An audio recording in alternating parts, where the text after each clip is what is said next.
Bonjour, aujourd'hui nous allons passer une petite capsule qui porte sur un processus de création et puis de destruction éventuellement d'un élément qui peut bien vous servir, peut aussi vous amener certaines anxiétés, inquiétudes, le grief. Donc, je m'appelle Christian Constantin, je suis personne conseillère syndicale ici à la PTS. Je suis en charge des dossiers transversaux, donc les dossiers qui touchent l'ensemble du CIUS. La présentation s'intitule « Naissance, vie et mort d'un grief, incluant quelques zombies » et vous allez voir, il y en a des choses qui pourrissent en dessous de la terre, malheureusement. Donc, cette capsule va être déclinée en 3 sections. Parce qu'autrement, ce serait une trop longue présentation. Donc, on va y aller tout de suite avec la première partie. D'abord, un petit schéma pour vous démontrer un peu quel est l'ensemble du processus de grief. Je vous laisse la consulter. J'y reviendrai à la fin. Je vais l'utiliser comme récapitulatif. Donc, au premier jour, il y eut le litige. Mais qu'est-ce qu'un litige? On parle de litige quand il y a un différend entre l'employeur et un ou une salariée. En général, ça vient d'une perception, des fois, ou de la réalité d'un non-respect de la convention collective ou des lois encadrant le travail. Ça peut être factuel, comme je l'ai dit, ou ça peut être une différence d'interprétation. Qu'est-ce que j'entends par factuel? Ben, tout simplement quelque chose d'aussi simple que vous n'avez pas été payé le bon taux ou le temps supplémentaire ne vous a pas été reconnu ou on vous a refusé un quart, etc., etc. Donc, quelque chose de très précis. Ou des fois, ça peut être une interprétation divergente qui peut être aussi grande que est-ce qu'on doit payer tout de suite l'assurance salaire lors d'un cas de CNESST ou est-ce qu'on doit le payer plus tard? Ou encore, un grand classique, est-ce que le temps supplémentaire hors titre d'emploi doit être payé selon le titre d'emploi d'origine ou selon le titre d'emploi d'assignation? Des débats philosophiques qui peuvent durer plusieurs années. Ça peut aussi résulter de l'évolution de la jurisprudence. Par exemple, à l'heure actuelle, en ce qui concerne le rappel au travail, la jurisprudence a beaucoup évolué. Et donc, il y a des griefs qui ont été déposés pour amener le CIUS Centre-Sud à appliquer la nouvelle jurisprudence qui est en train de se bâtir. Pourquoi venir nous voir qu'en cas de litige? Bien, tout simplement parce que c'est nous, le syndicat, qui sommes votre unique représentant. L'employeur ne peut pas faire d'entente avec les salariés sans passer par le syndicat. Si l'employeur fait une entente avec un ou une salariée sans passer par le syndicat, c'est illégal. On va éventuellement la dénoncer. Donc, vous devez venir nous voir aussi parce que, ben, on est équipé pour venir vous appuyer dans l'interprétation de la jurisprudence, dans l'interprétation de la convention collective et du cadre législatif du travail. Il ne reste pas moins que vous allez sûrement entendre parler du droit de gestion. Le droit de gestion, l'employeur est très, très fort pour sortir cet épouvantail-là. C'est mon droit de gestion. Le droit de gestion, ça existe. Mais le droit de gestion, c'est pour tout ce qui n'est pas couvert par la convention collective ou ce qui est pas... mais ça s'arrête où est-ce qu'il y a déjà des éléments de la convention collective qui viennent couvrir, peut-être pas exactement ce dossier-là, mais qui viennent quand même donner un cadre. Donc, le droit de gestion, ce n'est pas applicable partout, tout le temps. C'est vraiment là où est-ce que la convention collective est muette, la jurisprudence est muette, ou bien c'est indiqué explicitement que c'est du droit de gestion. Le litige, ça vient avant le grief. Parce que des fois, on réussit à régler les choses hors grief. Donc, qu'est-ce qu'on fait avant d'aller déposer le grief? Bien, d'abord, en tant que personne salariée, le mieux, c'est d'aller vous informer. Donc, vous passez par le guichet unique RH ou par votre contact au niveau de la paix ou de la GPAT pour obtenir une explication de l'employeur sur ce qu'ils ont fait. Vous n'êtes toujours pas d'accord, là, vous revenez nous voir avec l'explication. Ensuite, nous, on va essayer de trouver une solution avec l'employeur avant de passer au dépôt de grief. Parce qu'idéalement, on veut essayer de régler les choses sans les judiciariser. Des fois, ce ne sera pas possible. On ira avec le dépôt de grief. Nous, on a l'avantage de pouvoir discuter avec les gens des relations de travail de l'employeur. Donc, des gens qui sont aussi spécialisés dans l'interprétation de la convention collective, du cadre légal, etc., etc. Donc, c'est ce qu'on appelle le service des relations de travail. Il y a aussi la gestion de la présence au travail, qui est des fois appelée bureau de santé ou GPAT, eux sont spécialisés aussi dans une sous-section, c'est-à-dire toute la question de la gestion des assurances, les invalidités, etc., etc. En tant que personne conseillère syndicale transversale, je prends part à ce qu'on appelle les comités de relations professionnelles, les CRP transversaux. Là, on discute des grands enjeux de manière préventive. Donc, quand on sait qu'il va y avoir un problème ou quand on voit poindre une série de problèmes similaires dans différentes charges, différentes directions, ben, on essaye de les prévenir. C'est pas là qu'on règle les griefs de manière générale, quoique ça peut arriver. Donc, on essaye des fois aussi, par le CRP transversal, de venir régler des problèmes plus ponctuels quand il y a des difficultés de communication entre, mettons, la GEPAT et les relations de travail, ou la paye et les relations de travail, ou les AVS et les relations de travail. Les AVS, c'est les avantages sociaux. Donc, quand il y a des blocages comme ça au sein de l'employeur SUS, le CRP transversal peut venir aider à débloquer les choses. Une fois qu'il y a un litige et que vous considérez que vous n'avez pas de moyen de régler ou bien que la personne conseillère syndicale voit que ça bloque, bien là, il va falloir déposer un grief. Il faut garder en tête les délais. Donc, pour les mesures disciplinaires, c'est 30 jours à partir de la connaissance des faits. Donc, 30 jours en général à partir du moment où est-ce qu'on vous a convoqué pour vous remettre une mesure disciplinaire. Tous les autres types de griefs, que ce soit du monétaire, que ce soit des enjeux de reconnaissance d'échelon, même des problèmes au niveau du climat de travail, ça se fait à l'intérieur de 60 jours de la connaissance des faits. Petite exception, les plaintes, les griefs sur le harcèlement professionnel. Si vous lisez dans la convention collective, c'est indiqué qu'il y a 90 jours à partir de la dernière manifestation du comportement harcelant. Ça a changé au sein de la loi des normes du travail. Maintenant, c'est 2 ans. La convention collective n'a pas été mise à jour là-dessus, mais à l'intérieur de la convention collective, vous avez le texte de la LNT, de la loi sur les normes du travail, qui indique que c'est bien 2 ans. Donc, inquiétez-vous pas, vous pouvez toujours prendre recours en cas de harcèlement professionnel jusqu'à 2 ans après la dernière manifestation. Idéalement, le plus tôt est le mieux, bien sûr, parce que ça nous permet de mieux documenter, mais avec le harcèlement professionnel, il y a plein de spécificités qui font en sorte que ce n'est peut-être pas la meilleure idée que d'y aller tout de suite. Ne pas attendre trop longtemps avant de nous contacter. Souvent, les salariés se disent « L'employeur, il va me fournir des services qui sont adéquats, donc si je lui pose une question, il va me revenir avec une réponse qui a du sens, pas trop longtemps après que je lui ai posé la question. » Non, non, non. Chez Centre-Sud, c'est pas comme ça que ça marche. Des fois, ça peut arriver, mais souvent, vous allez attendre. Vous allez attendre pour une réponse. Vous allez avoir une réponse qui n'est pas complète, vous allez demander un complément. Si vous allez attendre encore. Là, éventuellement, la réponse du guichet va peut-être changer entre-temps parce qu'une nouvelle personne responsable va prendre la charge de votre dossier. Si vous attendez d'avoir une réponse définitive, vous risquez de ne pas respecter les 60 jours. Donc, sans obligatoirement venir nous voir tout de suite dès qu'il y a un petit litige, je vous recommande quand même de prendre contact rapidement pour éviter de manquer vos délais, pour éviter de ne pas pouvoir déposer de grief. N'ayez pas confiance dans les différentes composantes du CIUS Centre-Sud parce que malheureusement, c'est une machine hyper bureaucratique qui donne beaucoup de temps, qui prend beaucoup de temps avant de donner des réponses et des réponses qui sont souvent incomplètes. Aussi, ben, il faut vous dire que dans la réponse qu'on va vous donner, peut-être qu'on va avoir reconnu que vous avez raison, mais qu'il va manquer des petits morceaux.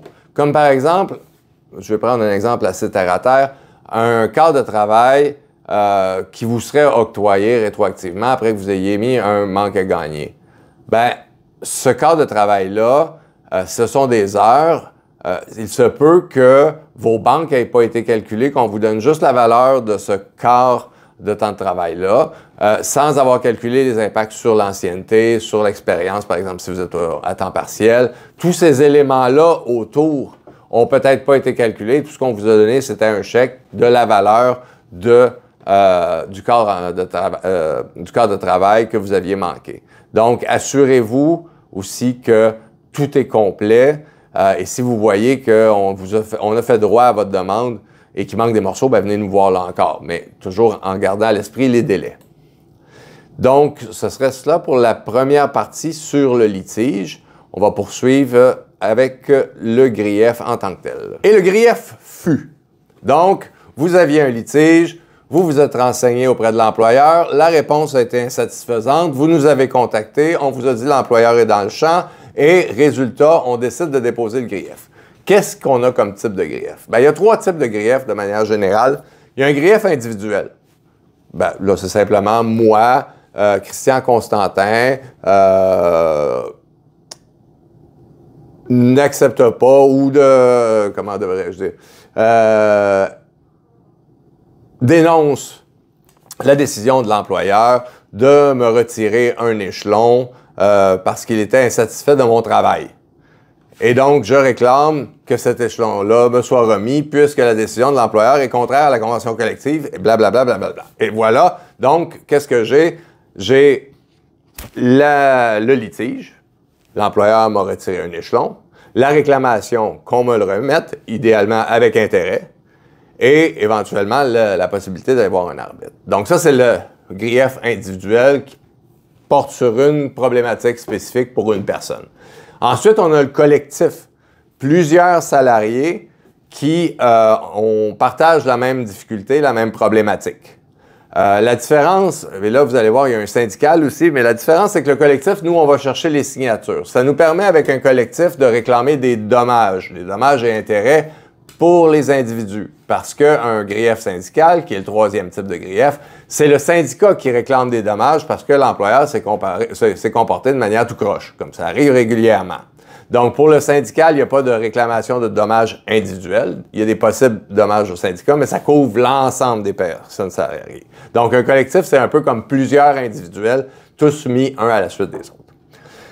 À l'intérieur de grief, il y a différentes composantes, comme je le mentionnais. D'abord, on indique le type. Ensuite, on fait les références juridiques, c'est-à-dire quels articles de la Convention qui sont concernés, est-ce qu'il y a d'autres textes de loi, les chartes, etc., etc.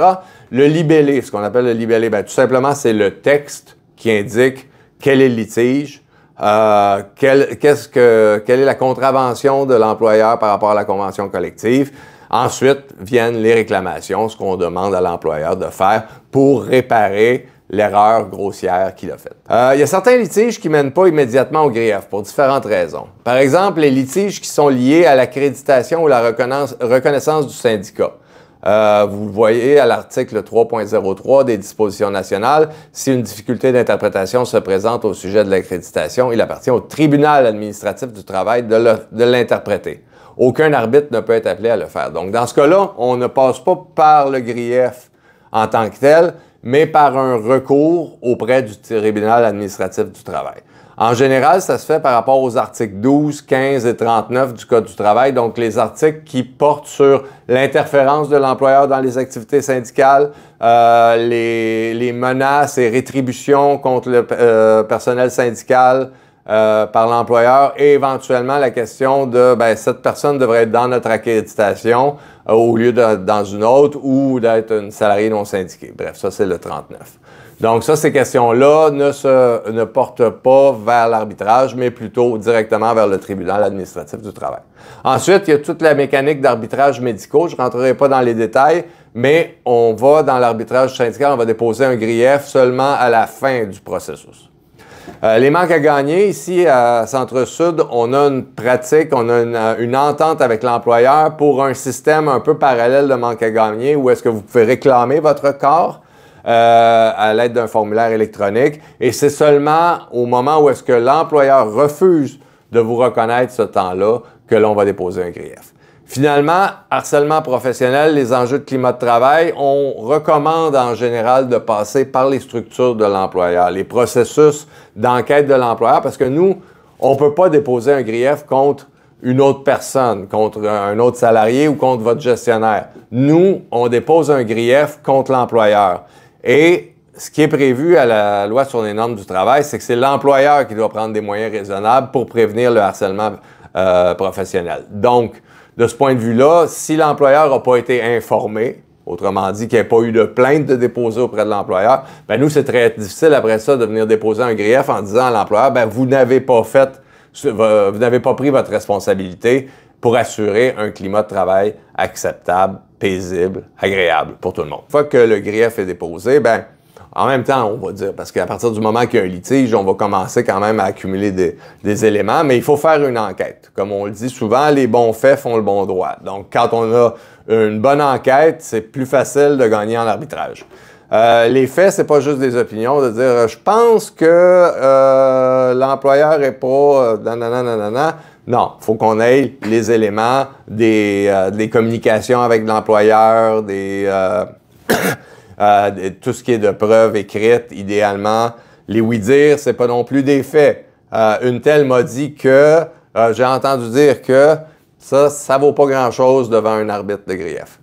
Les faits doivent être pertinents, donc il doit y avoir un lien direct avec le litige. Ça semble être coulé de source, mais des fois, on reçoit beaucoup d'informations.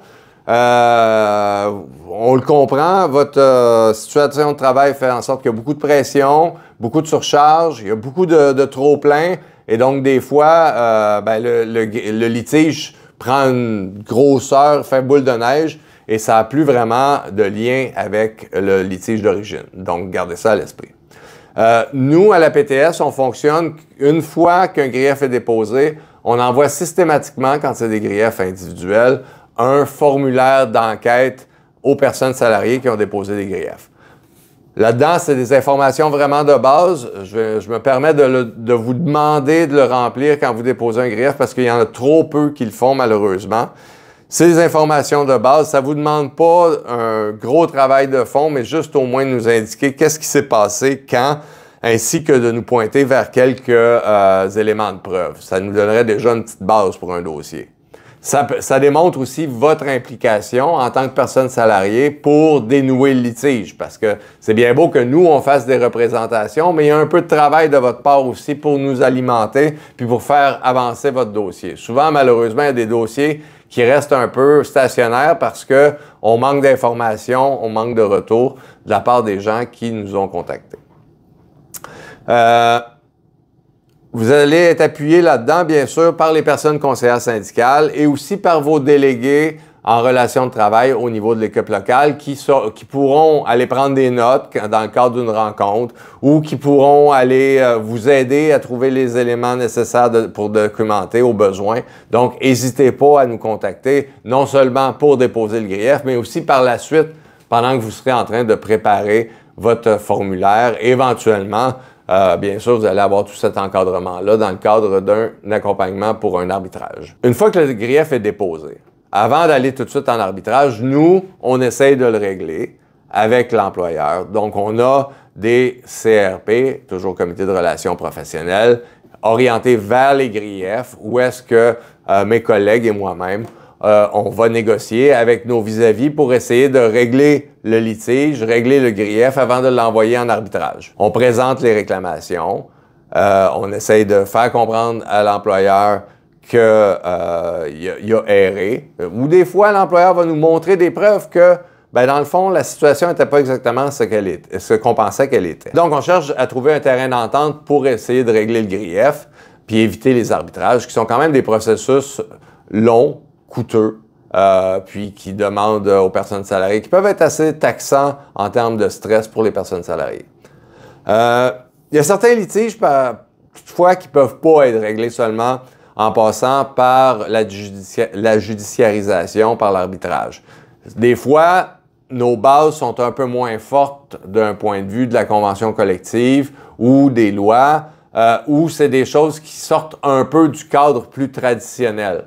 Et là, on doit passer par de la mobilisation, des sorties médiatiques, la pression politique. Des fois, c'est tout simplement que ça tombe dans le droit de gestion de l'employeur, mais on considère que ça n'a pas de bon sens. Puis les salariés considèrent que ça n'a pas de bon sens. Puis même des fois, des gens du côté de l'employeur trouvent que ça n'a pas de bon sens, la décision qui a été prise. Donc, dans ce cas-là, c'est pas la loi, c'est pas le processus judiciaire qui peut nous aider. On doit trouver d'autres manières pour venir faire pression sur l'employeur pour qu'il vienne réviser ses positions. Donc, ça conclurait la deuxième section sur le grief. On va pouvoir passer à la troisième section sur les arbitrages et le règlement des griefs. J'ai intitulé cette section-ci « Le jugement dernier » avec un point d'interrogation parce que, excusez-moi, c'est ce qu'on espère avoir d'un arbitrage. Mais le point d'interrogation est malheureusement trop commun.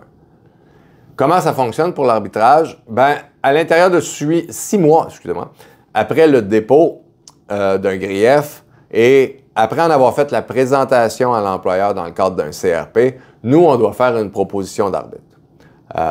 Comme vous voyez, à 12.03, c'est indiqué un peu comment ça fonctionne. On doit, de notre côté, aller chercher l'approbation de notre coordination nationale en relations de travail parce qu'on essaye d'éviter d'avoir tout plein d'arbitrages sur le même sujet qui pourrait arriver, je sais pas moi, en Mauricie, centre du Québec, en même temps que dans l'ouest de l'île, en même temps qu'à la Naudière, puis que là, on se retrouve avec des décisions qui vont un peu dans tous les sens parce que les dossiers n'ont pas toutes la même valeur. Bref, il y a une coordination des arbitrages, surtout pour les enjeux qui peuvent toucher plus d'un établissement. C'est un peu plus rare au niveau des dossiers individuels, à moins que la question ait été posée à plusieurs endroits en même temps. Mais donc, bref, il y a une coordination des arbitrages qui se fait et nous, on doit vérifier avec la coordination RT avant de procéder.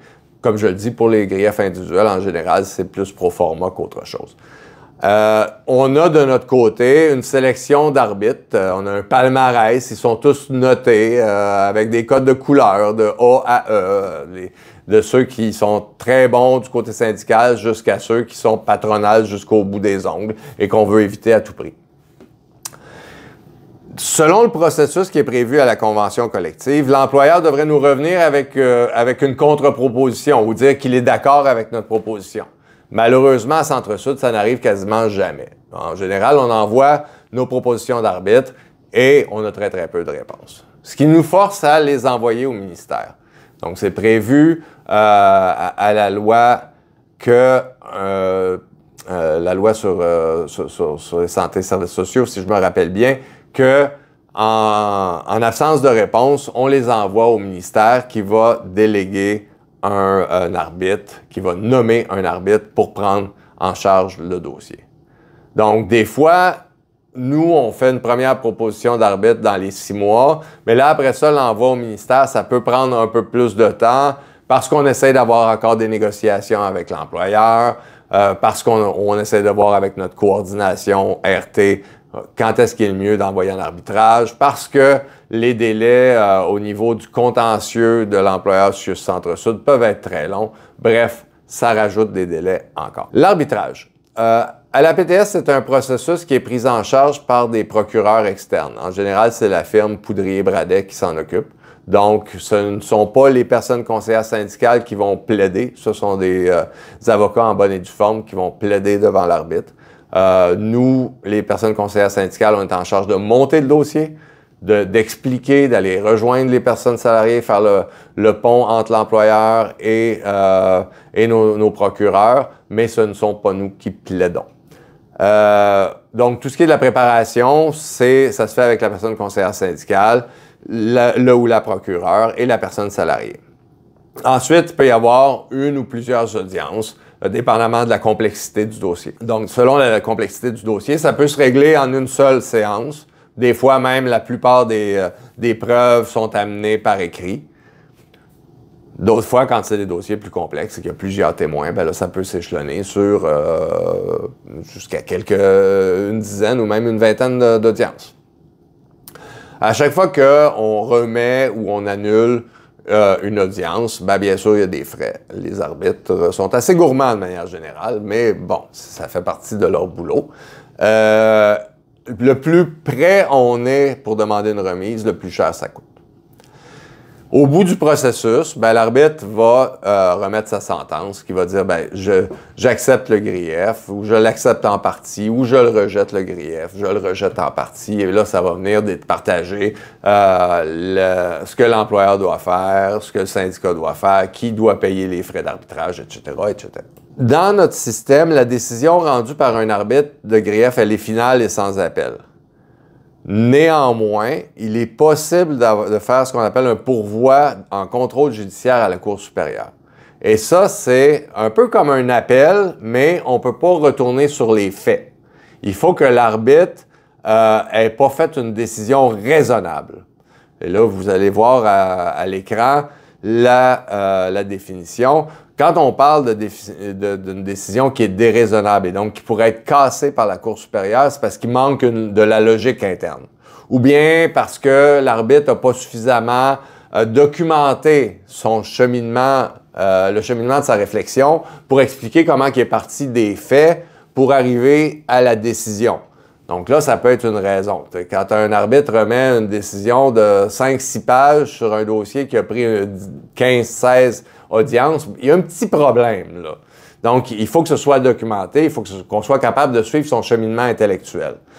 Des fois, c'est tout simplement que c'est indéfendable parce que la décision de l'arbitre n'a pas de lien avec, excusez-moi, avec le cadre des contraintes factuelles puis et juridiques existantes. Ou même des fois avec la jurisprudence. Mais en général, il peut y avoir plus d'un courant jurisprudentiel qui existe en même temps sur un sujet. Dans certains litiges, puis là on parle de litiges qui sont vraiment plus importants, ben on peut repousser jusqu'à la Cour d'appel et la Cour suprême. On s'entend qu'on n'ira pas en Cour suprême pour un manque à gagner. Mais pour certains enjeux qui sont fondamentaux, on pourrait nommer par exemple le droit de grève, ben il y a des litiges qui ont débuté par des griefs et qui ont fini par se rendre jusqu'en Cour suprême. Par exemple, il n'est pas impossible que les décisions par rapport au maintien de l'ancienneté pendant la grève de 2021, sur lesquelles on a gagné en général au niveau de l'arbitrage, qui ont été envoyées en pourvoi par l'employeur, il n'est pas impossible que ça puisse monter plus haut encore par la suite. L'après-grief. En général, un grief va finir sur une entente de règlement. La grande majorité de nos griefs se règlent en entente sans passer par l'arbitrage. Ça peut être une entente informelle. Dans le cadre d'un CRP, la personne qui est notre vis-à-vis accepte de payer X nombre de journées après une suspension, par exemple, parce qu'ils ont trouvé que la sentence était trop dure. Ça, c'est un exemple. Ou bien, justement, le corps, ben, à force de regarder un corps qui a été réclamé dans un manque à gagner, qui a été refusé par la liste de rappel, après, on regarde, ah ben, finalement, on avait raison. Fait que on fait une entente pour régler que vous soyez payé votre corps de travail. Donc ça peut être tout à fait informel dans le cadre de nos discussions en CRP. Ça peut être plus formel quand il y a plus de complexité dans un dossier. Par exemple, un dossier d'accommodement où est-ce que quelqu'un est réintégré au travail sous un paquet de conditions parce qu'elle a des limitations fonctionnelles, par exemple, ben là, on va avoir besoin d'une entente écrite. Surtout quand il y a des gros montants qui sont impliqués. Si la personne n'a pas reçu de salaire pendant plusieurs semaines, ben là, ça commence à s'accumuler. On va avoir besoin de faire une entente plus formelle. On peut retirer le grief, bien sûr. Le syndicat peut retirer le grief parce que, des fois, on se rend compte qu'il n'est pas fondé. L'employeur avait raison, en bout de ligne. Des fois, on se rend compte qu'on n'a pas assez de documentation, pas assez de preuves pour aller se rendre jusqu'en arbitrage. Il faut se rappeler qu'au final, c'est le syndicat qui est propriétaire du grief. Mais nous, à la PTS, on ne retirera pas de grief de manière unilatérale. On va toujours vous consulter. Mais c'est certain qu'on n'ira pas non plus à l'abattoir sur un arbitrage qu'on sait qu'on va perdre. Donc, il y a toujours en bout de ligne, c'est nous qui sommes le propriétaire du grief. Et aussi, il y a la sentence arbitrale, comme je le disais, l'arbitre peut venir trancher, puis ça règle le cas du grief. Ensuite, une fois qu'on a fait une entente ou une fois qu'on a une sentence arbitrale, on doit faire la vérification. On vérifie auprès de vous, voir si vous avez bien reçu les sommes prévues, si on a bien corrigé les échelons, etc., etc.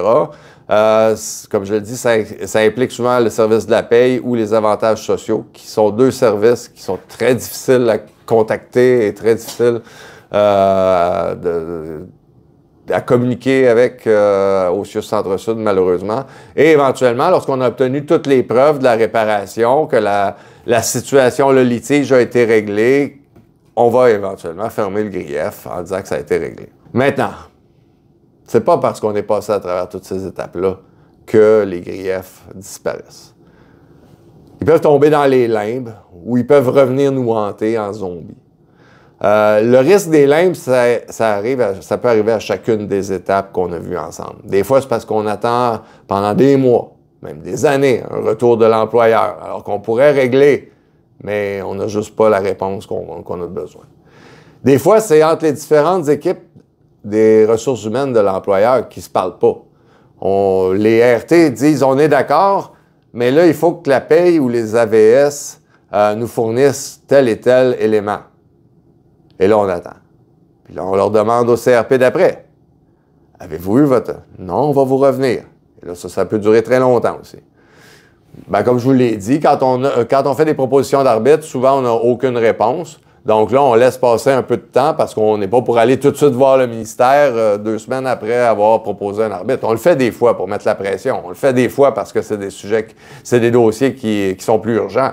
Mais de manière générale, on leur laisse le temps un peu de revenir nous voir là-dessus. Des fois aussi, ça ne dépend pas vraiment ni de l'employeur ni de nous, mais on a besoin d'avoir des informations des personnes salariées. Puis, ben surtout quand un grief, déjà, ça fait 6, 8, 9 mois, 1 an qui attend. Puis là, on a besoin, là, maintenant, d'une réponse de la personne salariée. Puis juste, j'ai plus les informations, où c'est que j'ai mis mes relevés de paye, etc., etc. On comprend ça.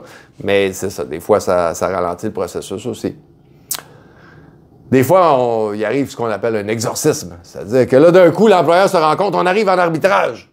Là, il envoie d'un coup le grief au procureur patronal qui regarde ça, qui dit qu'est-ce qu'on a fait là, nous autres? Aïe, aïe, aïe, ça va nous coûter cher en arbitrage. Ça. On règle maintenant tout de suite. Là, il reste à peu près 2 semaines avant l'arbitrage, puis là, ils veulent tout régler. Vous comprenez que c'est pas le plus facile à ce moment-là. Puis là, ça coûte cher parce qu'il faut déplacer l'arbitrage, blablabla. Bref.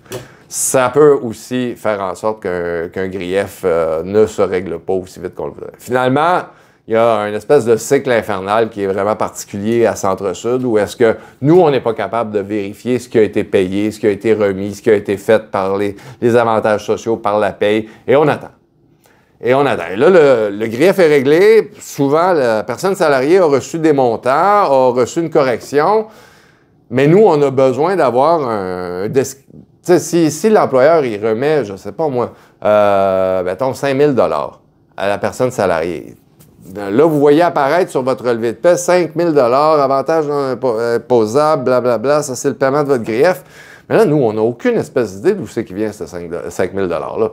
Ça a été calculé par la paie, puis nous, pour faire notre job comme il faut, on a besoin de pouvoir vérifier, bien, ça, c'est des heures pour telle journée.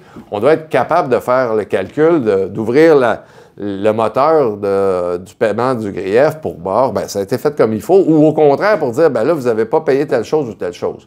Et là, tant qu'on n'a pas ces informations-là, bien, on ne ferme pas les griefs, parce qu'on ne sait jamais. Enfin, des fois, il y a tout simplement, les ententes ne sont pas respectées. Justement, on a peut-être découvert qu'il y a eu une erreur ou les paiements ne sont pas faits dans les temps. Et on doit éventuellement soit menacer ou même rappeler l'arbitre, dire, ben voilà, ce grief-là qu'on croyait qui était réglé, on avait une entente. Mais l'entente, elle n'a jamais été menée à terme parce que ça s'est perdu dans la machine bureaucratique du CIUS Centre-Sud. Monsieur l'arbitre, pouvez-vous venir leur dire d'effectuer? Puis ça peut être déjà un arbitre qui a déjà fait une sentence.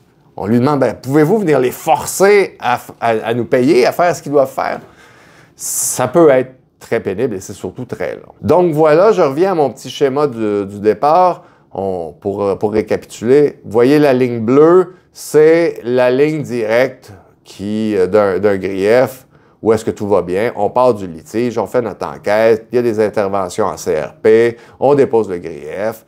Après ça, le grief est discuté. Si ça ne marche pas, on l'envoie à l'arbitrage. Après ça, il y a l'arbitrage et éventuellement, il peut y avoir contestation de l'arbitrage. Vous voyez qu'à plusieurs étapes, il peut y avoir une entente entre le syndicat et l'employeur qui fait en sorte qu'on n'a pas besoin de se rendre jusqu'au bout. Et éventuellement, on fait les vérifications et on ferme le grief. Ou bien sinon, ben, on retombe en litige quand on n'est pas capable de faire les vérifications. Sinon, j'ai aussi indiqué en bas ce que je disais, le processus particulier pour les manques à gagner, où est-ce que vous pouvez vous-même déposer un formulaire de manque à gagner qui va être analysé par la liste de rappel. Souvent, ça va aller directement au paiement et on ne passera pas par le grief. Mais s'il y a toujours un litige après l'analyse de la liste de rappel, ben là, on va être au courant parce qu'on les reçoit, les réponses, et on pourra déposer un grief si vous le souhaitez. Donc, ça conclut un peu mon histoire du grief, de sa naissance jusqu'à sa mort et son état de mort-vivant, son retour parmi les vivants. J'espère que vous avez apprécié la présentation. Merci beaucoup. Au revoir.